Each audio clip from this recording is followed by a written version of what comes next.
If you had been following what Donald Trump is doing in the news, you don't know what's in my book. In the news business, we tend to cover politics and controversy. We don't tend to cover government. When the New York Times hired me to cover taxes and the IRS, I had people who, in their voice, I could just tell they thought, oh my God, your career is ruined. And I said, no, you don't understand. Nobody's covered it right. I'm going to make people think much differently about our tax system. And it is substance with Donald Trump that you should care about. Not so much his tweets, his whose button is bigger nonsense, even his racism, as what he is doing to our government, as our employee, as our subordinate. I call him Donald, and I have people all the time, they go, why don't you call him Mr. President? And I go, because I know him, and because we're equals. We've just temporarily imbued him with the power to act on our behalf. But he's not a king, he's not special, nor is Barack Obama or Jimmy Carter or anybody else. The President of the United States is our employee, and we're his boss, and we own our government, and we ought to act like owners. Well, your ownership interests are being damaged.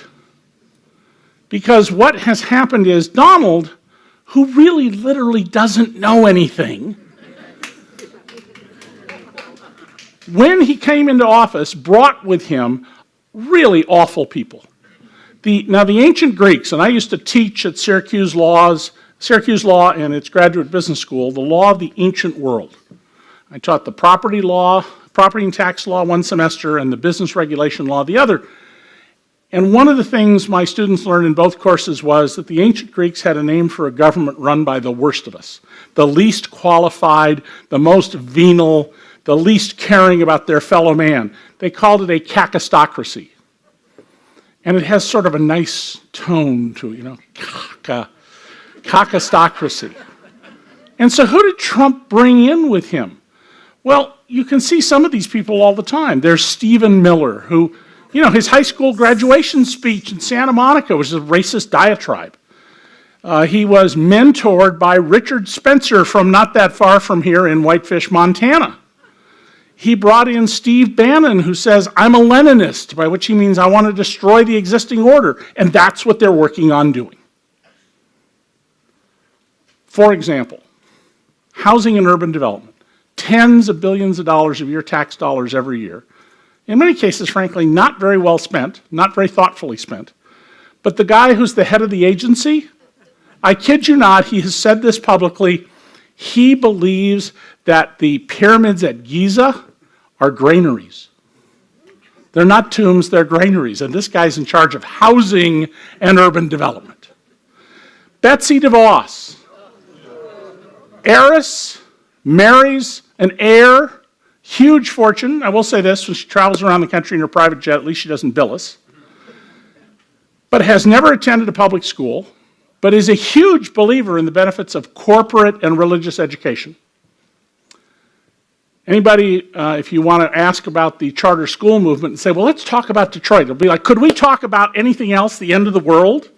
Because the Detroit setup, which she was deeply involved in, is just a disaster. She is confronted with the problem of student loans. Now, for most of this audience like me, when we went to college, we didn't need student loans. College was free. At least if you went in California, it was completely free. And a lot of other places, it was so cheap, it was irrelevant. You could just get a summer job and pay for school. We now have over $1 trillion of student debt, and a lot of it at these creepy, not very good, for-profit commercial colleges. So Betsy DeVos says, we're going to fix this problem. So who does she bring in? Lobbyists from the companies that made the loans that caused the problem. By the way, she's an investor in a debt collection company too. Student loan debt collection. Now, it's an irrelevant amount of money to her multi-billion-dollar fortune, but the symbolism is pretty awful. Hello and what's up, good people? Welcome back for another very interesting video. So in this presentation, award-winning journalist David Cay Johnston discusses his book titled it's even worse than you think what the Trump administration is doing to America. And in this discussion, he argues that the public should focus on substantive actions and policy shifts within government or government agencies rather than just political controversies and, presidential tweets. Now, I want us to go ahead and watch the entire of this, lecture or this presentation. And for sure, we'll be back with a few, takeaways from it.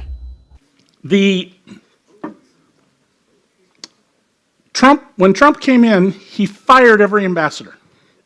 Now, legally, he can do that. He has a right to do it. Of course, just because you can do something doesn't mean you should, or as the Mormons like to say, he who must be commanded in all things is a slothful and unwise servant. And Donald didn't have anybody to replace these people. So he goes around saying, terrorism, we have to be alert for the terrorists. But we don't have an ambassador in Egypt, or Jordan, or Saudi Arabia, or Libya. And in countries like Australia, the most lapdog loyal supporter of America, we don't have an ambassador either, which means when there are important commercial deals being discussed, we're not at the table. How many people in this room have ever heard of the RCEP? Couple of people. This is really important to the lives of your, maybe not yours, but certainly your children, grandchildren, and other heirs. Donald ran for president attacking the Trans-Pacific Partnership. If any journalist had said, well, tell us exactly what it is. Well, it's trade, and it's like big, it's big, it's Pacific, and it's, really big. I was a critic of the TPP. I was one of the leading critics of it because it needed to be fixed. It added monopoly powers, it added corporate powers, it diminished human powers, all fixable problems. Donald kills it. He doesn't replace it with anything. He doesn't know anything about trade. So what does President Xi do?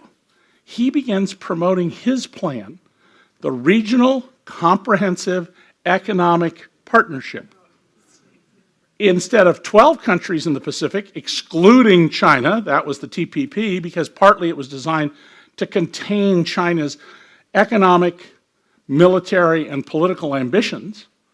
This is 15 Pacific Rim countries, plus India, but not us. And what are the trade emissaries from China telling these countries? Well, when I was in Australia in the fall to lecture, everybody I talked to, government officials, academics, business people, journalists, the chambermaid who made up my room, they were all like, well, we're going to have to get closer to China and pay more attention to China because that's the only option. Nobody has done more to help China increase its power and authority in the world than Donald Trump. And the Chinese emissaries, they go around saying, listen, you need to tilt away from Washington. Quit pivoting to them. Pivot to us. You want to be wealthy in the future? Look at our highways. Look at our airports. Look at our infrastructure. Look at the people we're employing. Look at the wealth we're creating. That country, its railroads are falling apart. Its buildings leak. They're not fixing anything. And look who's in the White House. And they're succeeding because you have no choice, to quote Donald. If you want to have a trade partnership, that's what you've got to do.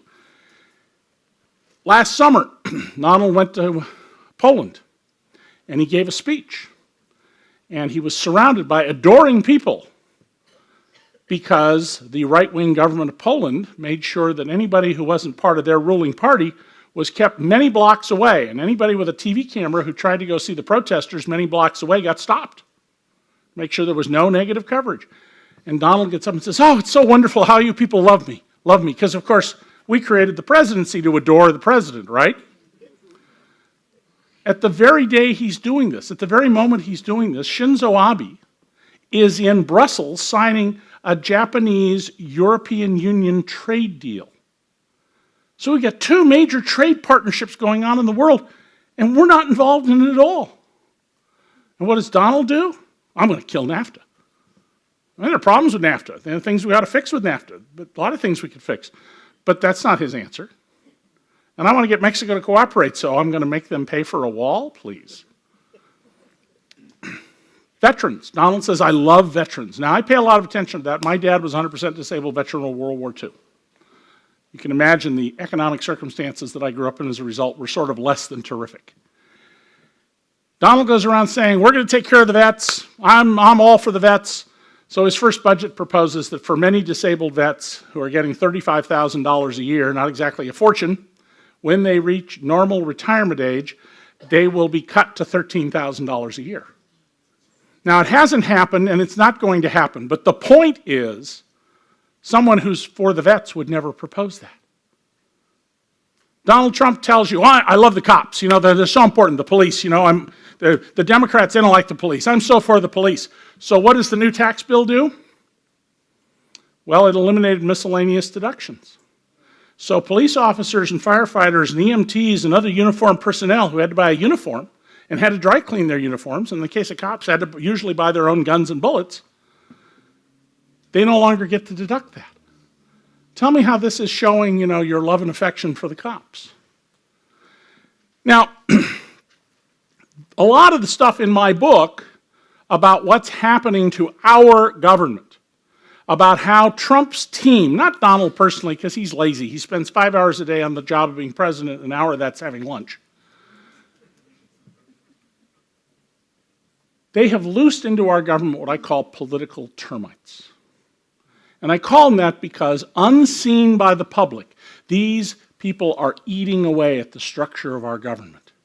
They are taking the investment that you have made after years and years and years in the State Department, in climate science, in controlling polluters, in improving public health, in running the FBI, and they are forcing out the people who are competent and diligent and know what they're doing, unless they toe the line that, as Donald said today, on climate change, well, it's getting hotter and colder.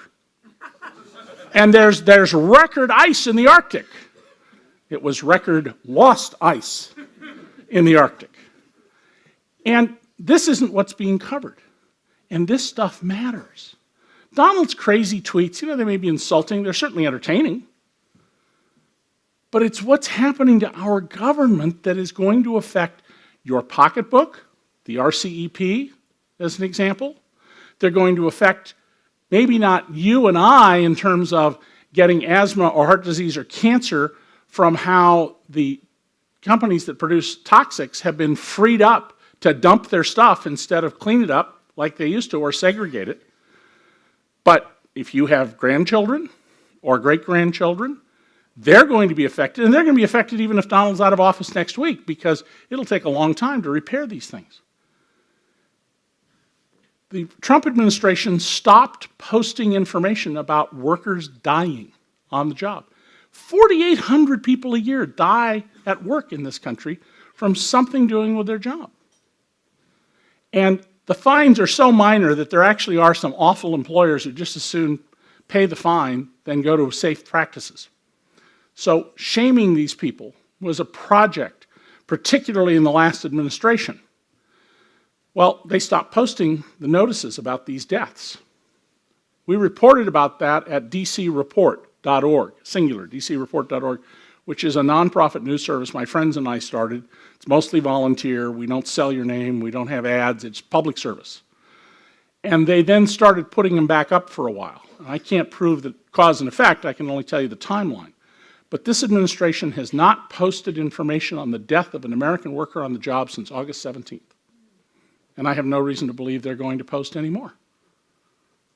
They don't care.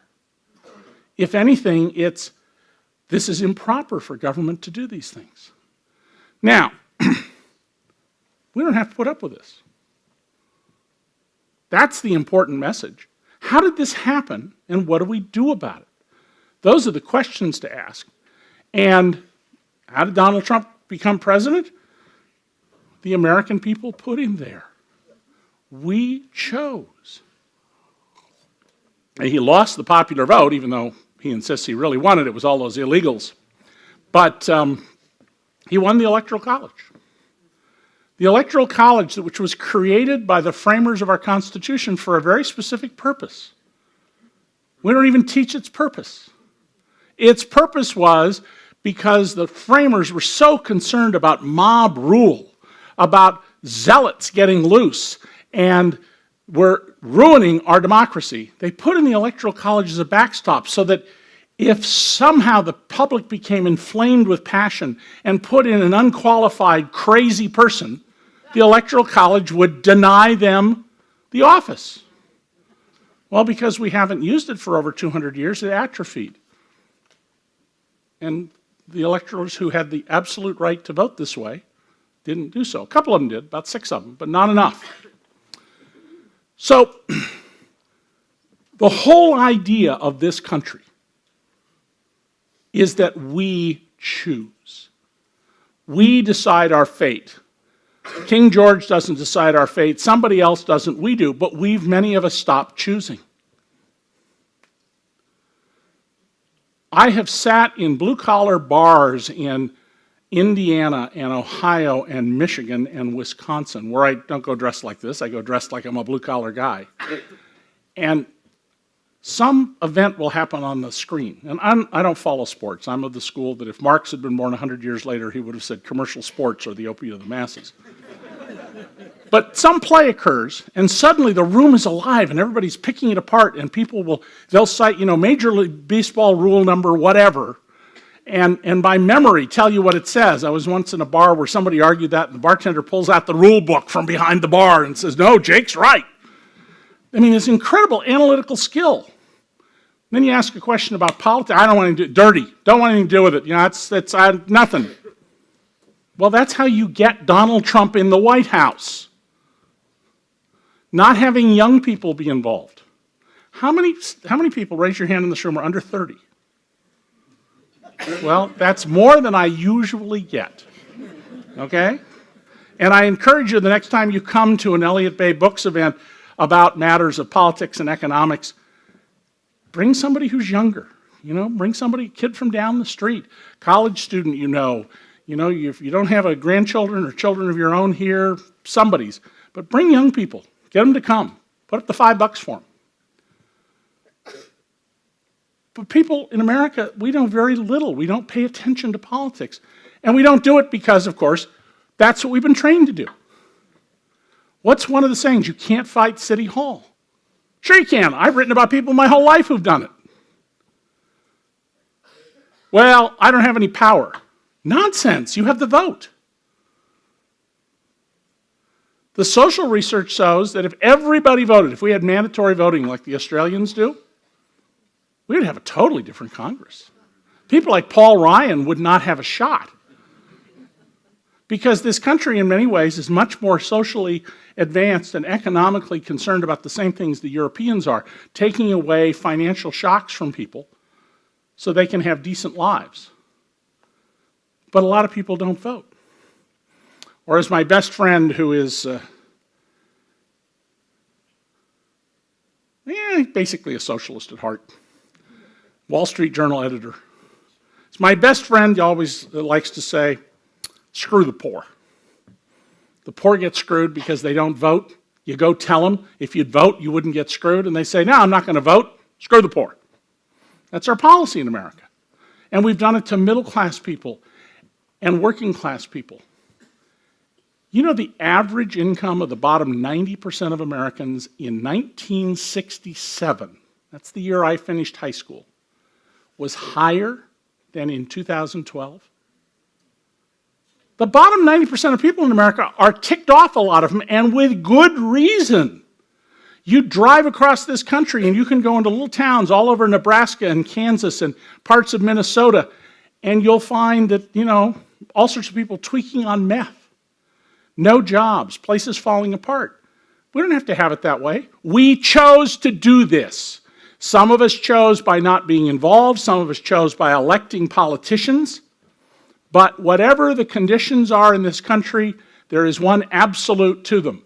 We chose. Nobody forced us to elect the people who are in office. No foreign potentate came and said, you have to be this way. We chose. People turned to Donald Trump because he took the message in my trilogy, free lunch, about subsidies, perfectly legal about taxes, and the fine print about monopolies. and distilled from it the basic message. And I said in 2012, anybody who runs for president on the basic message in these books is going to get elected. And that message was, Washington has been taking care of the rich and powerful, and in many, many ways, they have passed laws and rules you've never heard of unless you read my books, where they subtly take money out of your pocket and redistribute it to people at the top. And if I could get people to read these books and to understand the mechanisms by which, without even your realizing it, every single day, Warren Buffett has his hand in your pocket. The pipeline companies have their hands in your pocket. The cable television companies and the pharmacy companies and the land title companies have their hand in your pocket through laws and rules that, except for the people who benefited from them, nobody knew about. They'll get elected president. And Donald, who I know watched me on TV, distilled the essence of that message. Drain the swamp. And so what did he do once he got in office? Well, he took the swamp and turned it into a federally protected paradise for swamp monsters. He ran against Goldman Sachs. He brought 6 people from Goldman Sachs into his administration. Did the exact opposite of what he said. So what do we do about this? Well, the most important thing that's going to happen in the history of America since the Civil War will occur in this country in November. If we keep the Congress we have, Donald Trump will do just fine. He may get a second term. Despite all the polls, he might get a second term. What have the Republicans told us? I mean, they're crystal clear about what's going on. They will destroy the FBI to protect Donald Trump. Now, I've written lots of things negative about the FBI and political spying, and I've exposed foreign agents and written about a lot of corrupt police activities. But at the end of the day, most of the people in the FBI are really trying hard to do a good job. Oh, no. There's a cabal. They're with Hillary. And yet, the man in the White House is deeply involved with a foreign power. I mean, can you imagine when you were in high school, to those of you in the audience who are my age or older, if you went to high school in the 40s, 50s, or 60s, can you imagine if you'd had a high school civics teacher who said, the day is going to come when there'll be a Republican president who will praise the leader in the Kremlin, he will denounce the FBI, the CIA, and all the other American intelligence agencies, and the Republicans in Congress will take his side and back him up. Now, I don't know about you, but I would have gone to the principal's office and said, Mr. Jones needs to be seen by a psychiatrist. But that's where we are. What matters is who turns out to vote in this next election.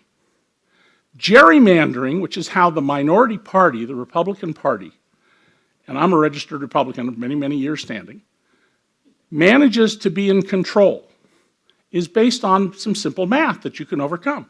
You create districts that are 53, 54, if you have to, 55% your party, and then you take everybody you think isn't with you, and you corral them over here in districts that are 70, 80, and at least one case that I know of, almost 90% Democrats, or people you think will vote with the Democrats. Well, you can defeat a district that's 53 or 54 or 55%. You just turn out the vote. Scott Walker, governor of Wisconsin. Remember he had a recall a couple of years ago? He didn't get recalled. The polling data indicated he could have been recalled. You know why he didn't get recalled? Because the brilliant political strategist from the Democratic Party and the unions decided they were going to try and outspend the Koch brothers on TV ads. Nothing you can outspend the Koch brothers on.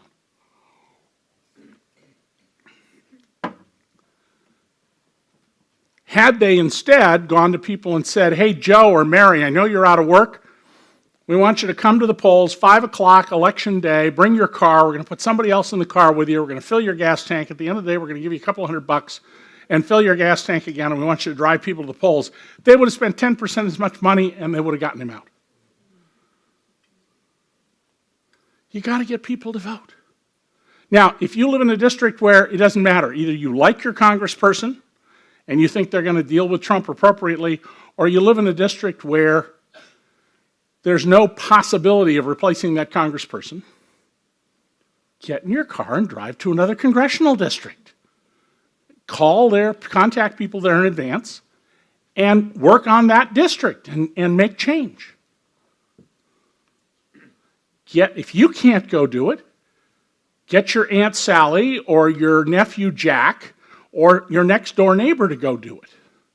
But don't just gripe. Posting notes on the internet doesn't do anything. It may make you feel good, but it doesn't change anything. And we have the votes. And it's clear that there are plenty of Americans, more than enough, to change Congress. And why do you need to change Congress? Because the Republicans will never deal with Donald Trump. Now, Robert Mueller's report, when it comes out, I can tell you broadly what it's going to show from my 30 years of knowing Donald. He's a tax cheat. He was tried twice, civilly, for tax fraud. Totally lost the cases. Had no defensible conduct. One of the questions I've asked recently is, did he have the audacity to take a deduction for paying off Stormy Daniels? And Stormy Daniels and the Playboy Playmate, I assure you, are not the only ones out there. He's been doing money laundering for the Russians for years. He's done all sorts of deals with the Russians that make no economic sense. When he sold the disgusting mansion that was torn down a few miles from Mar-a-Lago to Dmitry Rybolovlev, the cover story was Rybolovlev was hiding assets from his wife. Now you think about this for a minute. You're wealthy, you're having a horrible divorce with your spouse, and you want to hide money. So of course you're going to immediately go out and pay twice what something is worth. And if you want to throw your money away, that makes sense. But Vladimir Putin was investing in Donald Trump the same way venture capitalists do. You invest in 100 potential successes, 95 of them lose every penny you put into them, 4 of them make up for the 95, and then you get a grand slam home run like Alphabet or Amazon. The Kremlin got Donald Trump. Donald Trump is not a loyal American. And if you doubt that, go home, look up the email that Rob Goldstone sent to Don Trump Jr. in June of 2016, and read the 4th paragraph. As part of Russia's efforts to help. Now that's not a, hey, we'd like to help you, would you be interested email. That's a, we're already in business together, we got a new investment opportunity email. And this is an email that a month after it was sent, Don Jr. said didn't exist. Jake Tapper asked him about it on CNN. That when the New York Times sussed this out finally a year later and Don Jr. put it out, after that, the Trump White House and Don Jr. told 6 different stories, none of which can be true, all of which are incompatible with each other, one of which was dictated by the President of the United States on Air Force One coming back from Paris, and all of which show a conspiracy between Donald Trump and the Kremlin. And why people are not in the streets over this is astonishing to me. It's because Donald is masterful at saying, first of all, collusion. I don't care about collusion. First of all, collusion is not a crime. It's a conspiracy by a foreign power to put its guy in the White House in which he was a willing participant. Mueller's report is going to be really devastating. But without public hearings, the public isn't going to be ready for it. When Watergate happened, it was dismissed for a long time as... And then we had Sam Ervin, a senator from North Carolina, nice old country lawyer Sam Ervin, who suddenly realized he was going to be in the history books, and by golly, his grandchildren were not going to read anything about him except that he was an American hero and patriot. And those hearings went on day, well, most of us watched them at night on PBS, but day after day after day after day, and bit by bit, people began to learn what was going on in the Nixon White House. And at the end of the day, the difference between Donald Trump and Richard Nixon is real simple. Richard Nixon's a patriot. He's a crook, and he's paranoid, and he made lots of bad decisions, and he deserved to be pushed out of office, but at the end of the day, he did the patriotic thing. He resigned as president. Donald Trump is pushed out of office. I'll tell you what he's going to do. He will travel the country for the rest of his life doing on a bigger scale what he did during the campaign. Beat that person up. I'll pay your legal bills. He's trying to get votes, and he says this. Now imagine he's out of office, what he'll say. He will foment violence and revolution. And I have written for almost 50 years now about people who literally believe, I've been to their conventions, that the government of the United States is a criminal organization, needs to be overthrown. There are books they write about it, there are meetings they have, there are fringe groups, but boy, he'll be right in there with them. You have the power to do something. The first thing you have to do is get informed, which is part of the reason I want you to read my book, so that you know what they're doing.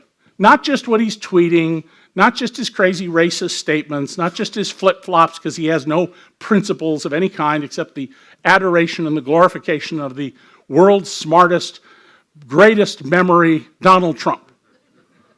You know, a man who says that he can learn everything you need to know about nuclear missiles in 90 minutes, and who also says he's one of the world's leading experts on a subject on which I am recognized around the world as an expert, tax policy. A subject in which he says, I know nothing of accounting. Well, if you don't know anything of accounting, that's like saying, I'm the world's greatest pilot, but I don't know what a wing is. They just don't go together. But people have to build a case. You can't just say, I don't like the guy. You got to also have a positive case. What am I going to do? We get rid of Donald Trump. Why are we going to do that? Why are we going to have somebody else? We're going to have somebody else because, hey, you know what? We want back the Clean Air and Water Act that Richard Nixon signed into law because a lot fewer of us have died from cancer and asthma and heart disease. We want to have a society in which we're not going to bed worried that we're going to get into a nuclear war. We don't want a president who goes around saying, of course we're going to use nukes, as he did. Because we want to have a Department of Housing and Urban Development run by somebody who actually knows something about housing and urban development. We want to have an FBI that isn't demoralized and where people aren't punished for doing the right thing. And you have the power to do that. You have the power to do that. That means you have to get organized. You need to raise the awareness of other people. You got to patiently listen to people who don't agree with you. And respect the fact that a lot of people have been sold the con. They really think that Donald Trump is a demigod, not God, that he is their savior. There are many people, like a woman who sent me an email from Indiana who said, Mr. Johnston, I've been watching you on TV and I don't understand now that we have a fine Christian family man in the White House. Your head reels at that, except if you only read Breitbart or watched Fox News, you'd believe that. You would believe that. If you look at Breitbart and Fox News, you know, I'm probably the leader of the Sharia-loving, let's overthrow the government Muslim crowd. And the Democrats, you know, they just want to take all your money for themselves. You need to persuade people. But where you can't persuade people, that's okay. You're not going to persuade everybody. On the day Richard Nixon resigned, 29% of Americans supported him. 29%. Not one member of Congress in either party, but 29% of Americans. And that's not surprising if you know a little bit about demographics of America. Fox News for years did very, very good polling. Roger Ailes may have been a lot of things, but he was really understood he needed good polling. So year after year after year, Fox News did a poll about religiosity. About 42 to 44% of Americans believe there's an angel following them around. About 27, 8, 9% year after year believe in witches. But in what I think is a pretty good measure of sexism, only about 22 or 3% believe in warlocks. Well, there's going to be a crowd of people who will always be with Donald. People who, they don't want to sit next to a Latino in the airplane, they don't want an Asian in the cockpit, and God forbid they don't want to have to report to a black woman boss. They hate the civil rights movement. There has been a movement in this country for a long, long time to repeal the 13th, 14th, and 15th Amendments. We've had members of Congress speak in favor of this. Gets almost no news coverage, but it's out there. You're not going to change those people. Get the people who are changeable, persuade them, get them to register to vote, get them to the polls, elect a different Congress. And when we get a different Congress, we'll get somewhere. And there's one more crucial element to this. Pay attention to who's running. I was sent a video the other day that it's sort of like Instagram. You know, I could watch it and then I couldn't watch it again. And it was a couple of young people, good-looking, earnest, clean-cut. They're going to run for Congress as Democrats against Donald Trump. And then local TV reporters asked them some questions. And it was immediately clear they knew nothing about the government. They didn't understand the House from the Senate. They didn't understand the Constitution. I mean, these people were just eviscerated as idiots. And they didn't have Donald Trump's skill to buffalo their way out of the questions. You can't run incompetent people if you want to change the Congress. You got to get people who know what to do and get them to do it. It's our government. We own it. We need to act like owners. And if we don't, well, tough luck. We will slide into becoming a fascist state over time, because there are people, I assure you, I don't know who they are, but knowing what I know of human nature and over 50 years of reporting, there are people who are looking at Donald and saying, boy, if you could get a candidate who didn't have Donald's deficits, somebody who's actually smart, actually educated, someone who doesn't speak in word salad. It's beautiful, it's terrific, it's gorgeous, it's terrific, but can speak in coherent ways, and who is organized and can appoint people. You can take over this country. You could turn us into a fascist state. It wouldn't be that hard. We're at a real deciding point in this country about what we want in our future. Now, we can endure Donald Trump. What we need is to have such decisive action that it pushes back so strongly. It is such a powerful political force that we don't have to worry for at least another generation or two about people like Donald Trump coming into office and doing something. So please don't leave here feeling depressed. There's plenty to be depressed about, plenty to be down about, but energized by the thought that, yeah, we can do something, and I'm going to do it. I want us to have a new Congress. I don't expect I'm going to like everything our new Congress does. I don't expect it to be perfect. Look at the progress we've made in this country. This was a country that started off with the great compromise that you could own human beings. We got rid of that. It costs us the equivalent in today's population of 6 million of us dying, of whom, by the way, about 15% were black Americans. But we got rid of that. Women got the right to vote because men voted it for them. The only people who could were men. The advocates in the late 19th century for child labor laws were denounced by the Jerry Falwell Jr.'s and the other, today's TV preacher types who said, it is God's plan that these children work in the factories, and those who propose these child labor laws are the agents of the devil. We got child labor laws.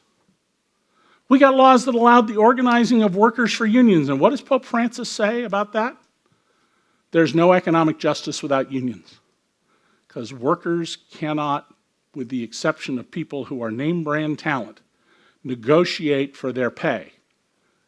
At the end of the day, if you're a secretary, a doctor, a lawyer, a police officer, a firefighter, a biologist, you're a commodity. Other people can do something unless there's something unique and unusual. It's a very tiny segment, small segment of the population that's like that. If you don't have a union, you're never going to get paid what you should.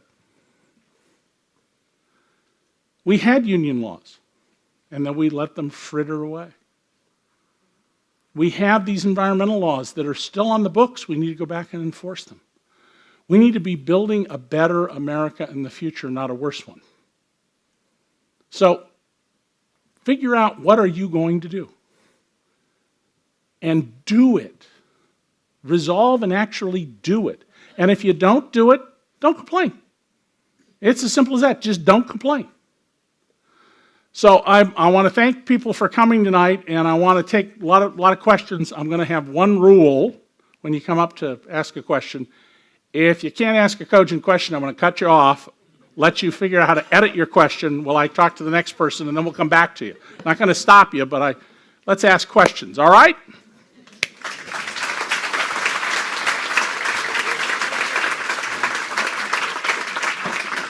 So do you have a question?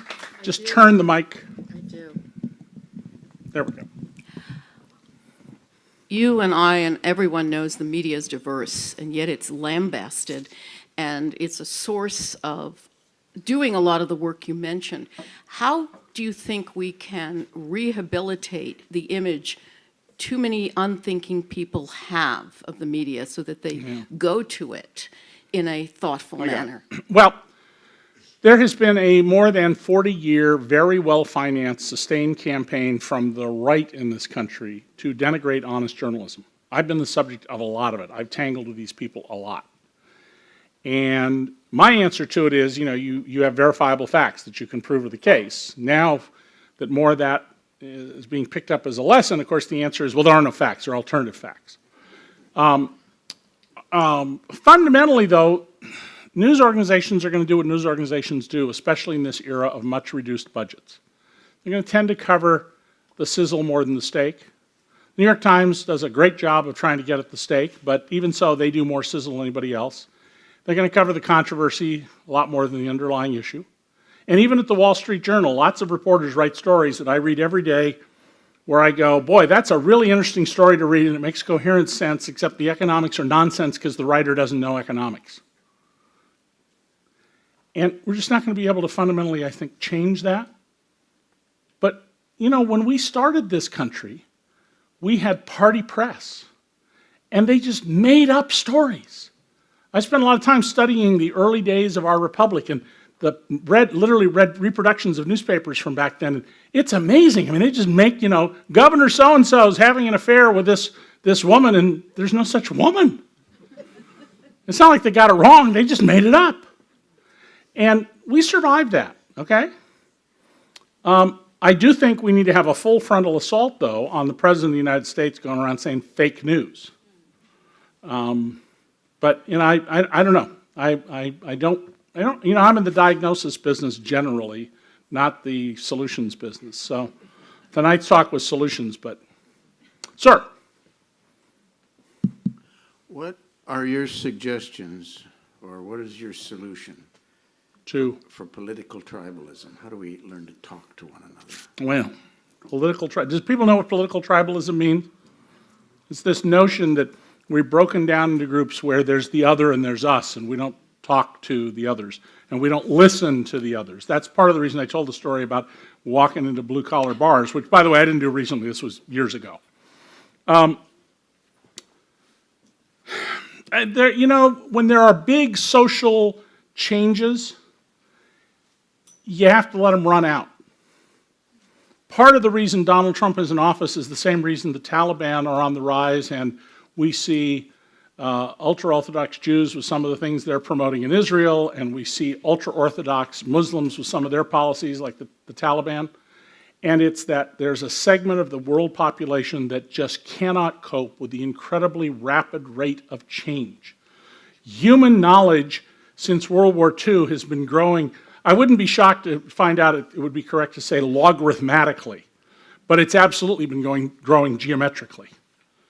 And if I'm correct about this, that there are a segment of people who they want their white picket fence and they want minorities to know their place and they want women to, keep their mouths shut and fix dinner, you can put your hand up, but the tsunami's just going to run over you.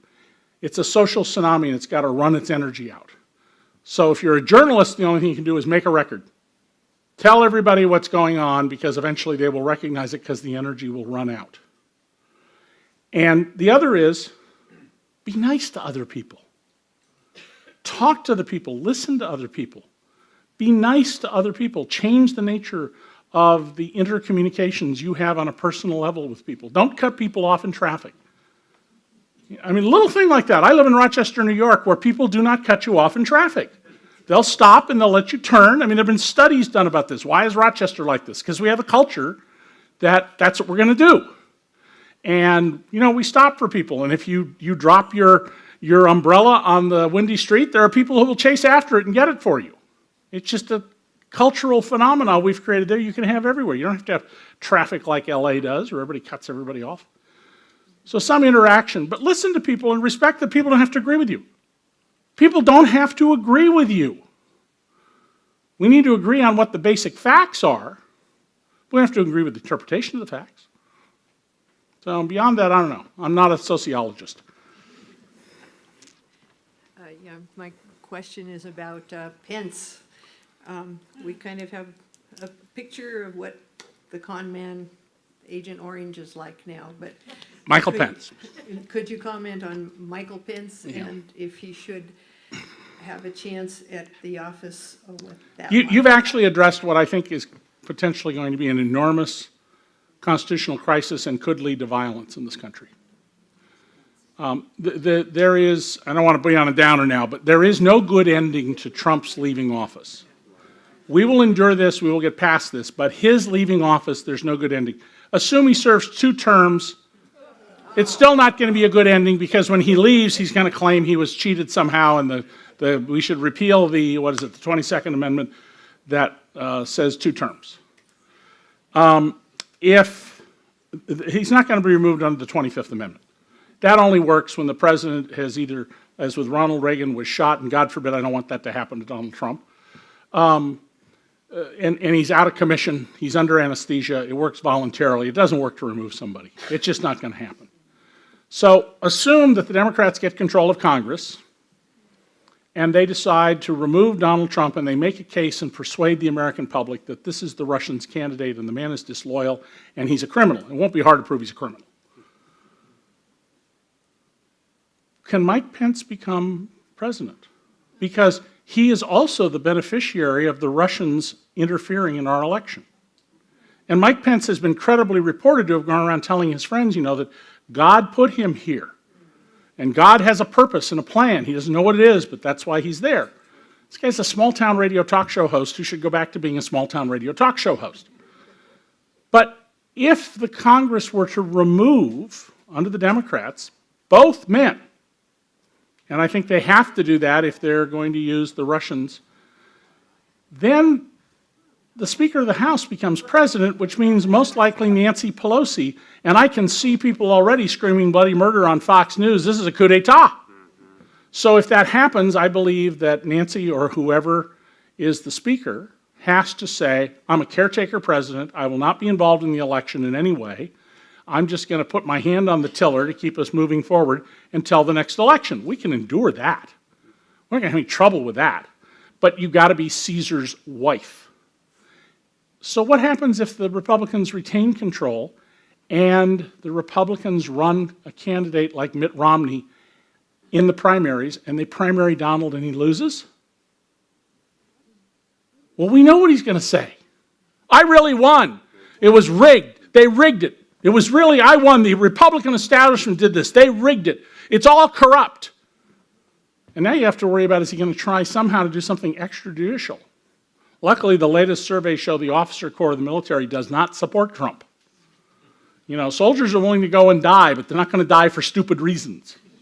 One of the great lessons we finally got in the American psyche because of Vietnam is, you're going to go die for a good reason. And let's assume that he wins the nomination again, and then he loses both the popular vote and the Electoral College. It'll be the same thing. It was all rigged. I really won. It was all those illegals who voted. And there's just no good ending to this. But I do think that if they're going to remove Trump on the basis of the Russians, you really do have to talk about, can Pence serve? And if they say we're not going to deal with that, we're going to let him serve, just think about 4 years with Mike Pence as president, especially if you're a woman. Especially if you're a woman. And remember this, there are a lot of women who think he should be president because they agree with his, what I would regard as absolutely outrageous misogynist views. But there are a lot of women who support that. So. Sir. With the recent special election in Alabama and Doug Jones beating Roy Moore, do you think that portends good things for this November, or was that an aberration, with the Roy Moore situation? I'm a policy person. I'm not a politics person, okay? But it seems to me there are a couple of lessons from Alabama. One of them is, what a horrible bad candidate they ran. It turns out lots of people in Alabama, they paid attention to know about Roy Moore, and I suspect that a question arose, and I say this having talked to a few people who are friends of mine who've lived in Alabama, about Roy Moore's behavior that's a little contraindicated. And that is just, 32-year-old man gets these 14, 15, 16-year-old girls half naked and liquored up and doesn't try to have sex with them. That suggests there's something else very deep going on in that man's psyche that would be death to you as a conservative Republican in Alabama. And they ran a horrible, terrible candidate. And when Richard Shelby, the senior senator from Alabama, said, I'm not voting for him, what happened? He came under attack. If you run a really bad candidate, guess what? You're going to lose. But there are lots of people who are sort of little bad, half bad, Look what happened to Senator Johnston from Utah versus when Mike Lee ran against him from the right, Principled guy, Senator Johnston, no relation. And Mike Lee, very unprincipled guy. So I don't know. It matters a lot who the candidates are that you run. Right now, the Democratic National Committee, if you look at their finance reports, is having trouble raising money compared to the Republicans. Money's rolling into the Republicans and not to the Democrats. I get these emails every day from Nancy Pelosi, well, not from them, but ostensibly from them, James Carville and others. We need $1 to defeat Donald Trump. Come on, are you serious? These are a joke, and they suggest the Democrats still don't have their act together. They haven't for a long time. Is there somebody over here? No. I guess we're going to go from my perspective to the right of the room more. So I've been very... Now, from my perspective. I've been very mystified why the Republicans are not rising up against Trump. And speculating... Oh, that's easy. The reason they're not rising up against Trump is look what happened to Jeff Flake. Who is the most powerful, the most prominent, important family in Arizona? The people who settled Arizona. It's the Flakes. They got a town named after him, Snowflake. And he can't run. So I'm not, Jeff Corker, he can't run. They will, in a primary, destroy him. And they'll run the dirtiest campaign in the world. So don't be surprised, Donald Trump has essentially a mafia enforcement gang in the Republican Party led by Robert Mercer, the hedge fund billionaire who says, literally, in a tape-recorded interview, the entire worth of human beings is based on their financial net worth. Most Americans are worth nothing, and my cats are more valuable than most Americans because they give me pleasure, and that enables me to make more money. That makes me a more important and valuable human being. So anyway, all right, now go on. Well, I've speculated that McConnell and Ryan, that they have a grand plan, let Trump and Pence go down, and then Ryan can be president. And what do you think of that? And then also, what do you think of McCabe retiring today? Well, he's retiring because he's not going to be with us much longer. But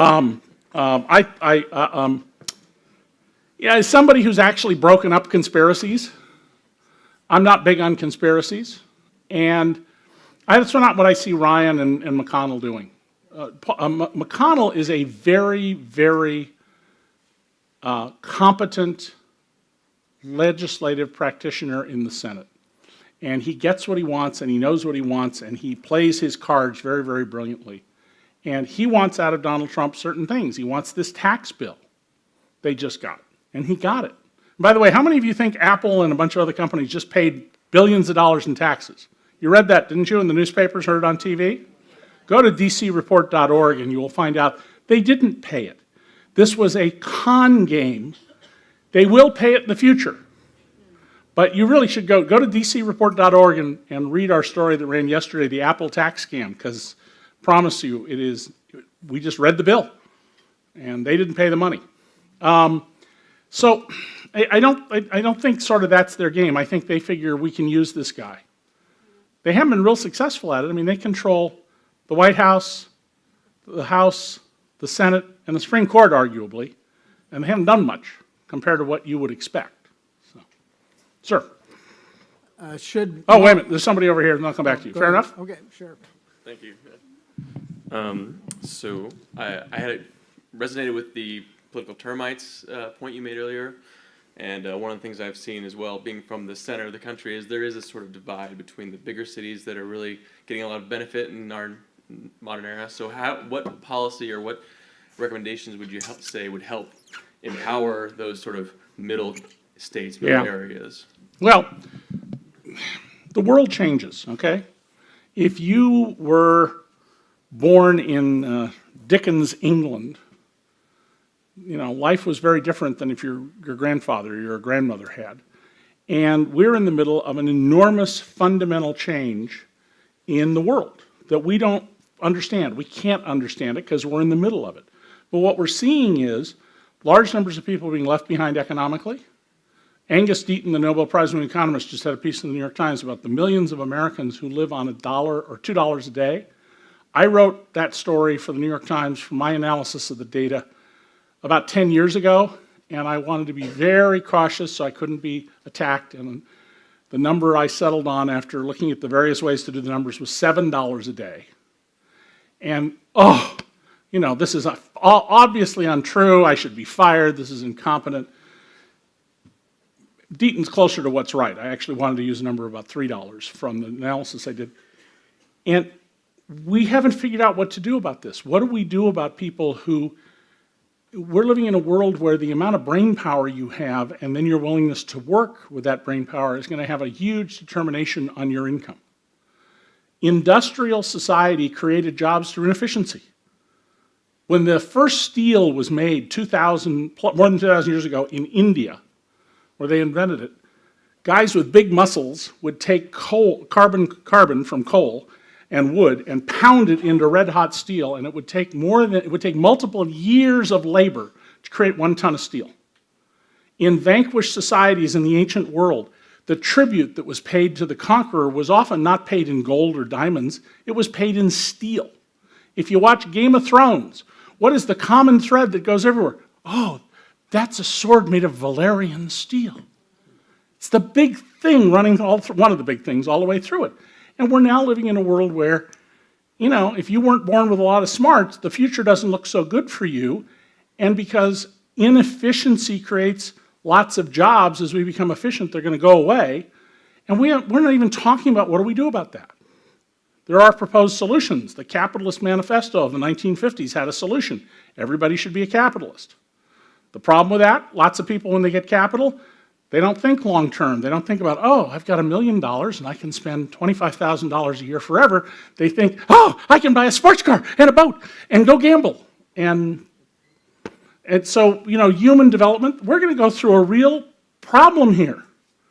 And it isn't one state or another, it's the fundamental world economy of what's going on, and it's a big problem, but I don't know the solution of it. I've thought a lot about the problems it's going to bring, and it may lead to a lot of violence. If we don't take care of people one way or another, it's going to lead to a lot of violence. There have been, by the way, a number of very interesting experiments around the world done with a basic income. Everybody gets an income, and the assumption you might have is, well, then people will just sit around and drink beer and have sex and not do anything. No, actually, it turns out most people, if you give them a basic income, use that to improve their status. They may not work real hard, they might decide to work a little less hard, but they figure out how to use that income to get an education or start a little business or do something that will improve their lives a little bit. So, thank you for your patience. You bet. Related question. Question part A. Lindsey Graham said if Trump fired Mueller, there would be hell to pay. So the question is... At one day he said that. Yeah. Yeah. Do you believe that would happen? Part B is if Mueller's report shows an impeachable offense, would the House impeach him, the Republican House, impeach him, and would the Senate convict him? Okay. There's no chance the Republicans are going to impeach Donald Trump barring something really out there. Okay? I mean, what I expect to see in the Mueller report, the Republicans are not going to move on. They're going to explain and excuse it away and everything else. And Lindsey Graham has proven to be as slippery on the issue of Mueller's position as you can possibly imagine. First of all, Trump can't fire Mueller. Even though I watched,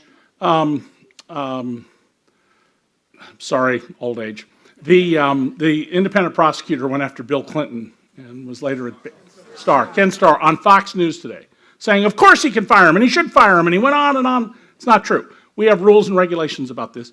He has to get Rod Rosenstein to fire him. Rod Rosenstein will clearly resign. There's another person, a woman, who's next in line. But go down, if you're willing to fire enough people, he'll get to somebody who will fire Mueller for him if he wants. Well, when Archibald Cox got fired, the people just all came to work. Now, if Trump's going to do it, the question is he going to try and shut this down? And here's the flaw in the idea of doing that. Mueller's people were very smart to tell Eric Schneiderman, the Attorney General of New York, that it was okay to let the public know that he was working with Mueller's team, because many of the crimes Donald Trump has committed are state crimes in New York as well. So pardons won't help him and other things won't help him. And I'm sure that Schneiderman has lots of the records through a sharing arrangement. And they've got the documents right now. If we had the bait stamps on them, which is how lawyers track things, I assure you that number is well past 1 million and probably millions of pages of documents, witnesses and people you've never heard of. And so I don't think the Republicans would act on the firing of Mueller. Some of them would be quibble and whatnot, but I don't see Ryan and McConnell moving to replace Trump, barring something really outrageous. I mean, if we could come up with a direct videotape where Donald Trump says, Vladimir, I pledge I'm going to turn over America to you. And of course, Donald would say, that's not my voice. But why wouldn't they? What happened to Because why wouldn't the Republicans do it? statesmanship? Yeah. What happened to statesmanship? Well, we got rid of that. And we got rid of it through Dick Armey, the congressman from Texas. You're going to be the last guy. Dick Armey, the congressman from Texas, who said, and then it was popularized by Grover Norquist, bipartisanship is date rape, political date rape. And it used to be that, members of Congress, when they took the train to go to Washington and they were there for months at a time, Democrats and Republicans lived together like cats and dogs. And they drank together, they smoked, they played cards, they did other things men away from home for long periods of time have been known to do, and they knew about each other. That's all gone. There is not a single Democrat living in the same house as a Republican today. Not one. If they share a taxi cab, they think that's bipartisanship, and especially in the House. And we need to stop that. We need to get that back. We need to have people conversing and recognizing that compromise is what democracy is. This my way or the highway, that's got to go. And we can't do that with the Congress we have because it's full of people, especially the Freedom Caucus people, who are my way or the highway. If you're an absolutist about abortion, right down to the point where any birth control should be illegal, you got to get that person voted out of office, or you're going to continue to have that argument. You get as Lawrence O'Donnell says, the last word. Or at least the last question. I'll take it. As a Republican, what kind of tax policy? You asking me? I'm a registered Republican. That's not a Republican. That's what you said. Oh, what does that mean then? It means I vote in the Republican primaries. Okay. You get to vote in the Republican primaries. Okay. Where I live, those are the more interesting primaries. All right. By voting in them, it means like you can. I got the chance to vote for a man who believes dinosaurs and human beings live together and that the cure of diabetes is cinnamon buns. When do you get opportunities like this? Okay, then I'll ask my second question then, so it's not relevant. Do you see the states' rights movement rising in America? What do you think about that?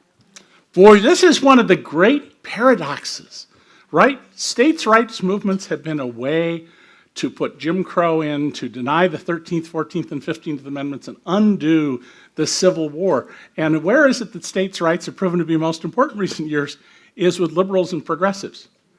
If the Democrats during the Al Gore vote and George Bush vote recount had the courage to say to the Supreme Court, under our Constitution, gentlemen, and you particularly, Justice Scalia, as someone who talks about the original intent, have no business in this matter. This is entirely for the electors of Florida. George Bush probably wouldn't have become president. And yet, no, they were good liberals. They couldn't bring themselves to do this. I think we're going to have a lot more discussion in this country about federalism, about separate state laws. You're seeing California basically saying, you don't want to enforce the federal environmental laws? Fine, we got state laws. And now we're going to have a fight over the supremacy clause of the Constitution. One of the best things you can do is go home and read the Constitution. It's only 4,000 words. for the basic Constitution and 3,000 for the amendments, you'll find stuff I bet you didn't know was in there. Letters of marque, blood libel, all sorts of interesting things. So I want to leave you with the most important message here. Please do read my book, okay? Because my book is about what matters to you and to your children and to your grandchildren and to the rest of the world. You want to read Michael Wolff's book, which, by the way, verifies my previous book about Donald Trump? Please do. It's entertaining, and it's nice, and he's a great gossip writer. But if you want to know what's happening to our government and what Trump is doing to you, and you want to arm yourself with facts that you are seeing, if you've seen them in the news, mostly just glancingly, not as a focus, you need to read my book. You can get it at the library. You don't have to buy it necessarily, but read it so that you understand what is being done to our government by this manifestly unqualified, criminal, cocaine trafficking pal of a cocaine trafficking ignoramus named Donald Trump. So, thank you. All right, so what do we note from this discussion by David Johnston? So, first of all, the nature of the administration. Johnston characterizes the administration as a kakistocracy, a term for a government run by the least qualified, and he points out to specific appointments in agencies like HUD and the Department of Education as examples of poor governance, and he also highlights something with foreign policy and trade, which is always a very big highlight of this Trump administration, especially in this second term. And he highlights the loss of the US influence in international trade. Specifically, he notes the fallout after the US withdrew from the Trans-Pacific Partnership and how it has created a vacuum that has been taken over or filled by China's regional economic plans. And that is just like one example, because we know of many vacuums that the US has created by its erratic foreign policy decisions that the US and other rising powers or other existing powers like Russia and China and India, have stood up to fill in those vacuums. And what happens is when the US loses in this space, it's losing its influence, eventually being replaced as the superpower, as the dominant power that determines how the world really works. And then he also notes on government transparency, and Johnston reports that the administration stopped publicly posting data on workplace deaths, which he, according to David Johnston, he views this as a dereliction of duty regarding workplace safety or work safety. And then there is also a call to action, which he emphasizes that citizens own their government and must act like owners of it, He encourages voters to become informed, like get organized, and participate in upcoming elections to change the composition of Congress. And finally, systemic concerns. He highlights something on this. And throughout the talk, he expresses concerns about the potential for future constitutional crisis and the need for the public or public engagement to ensure democracy or democratic stability of the United States of America. Yeah. So basically, that's my little summary of this very interesting debate, presentation. I don't know what you think about this. Let me know your thoughts, your views on what you've learned from this. Leave me a comment in the comment section below. Give this video a thumbs up if you like it. Then you can share it with your friends and family. And if you like these kinds of videos, then be sure to subscribe to the channel. And I'll see you in the next video.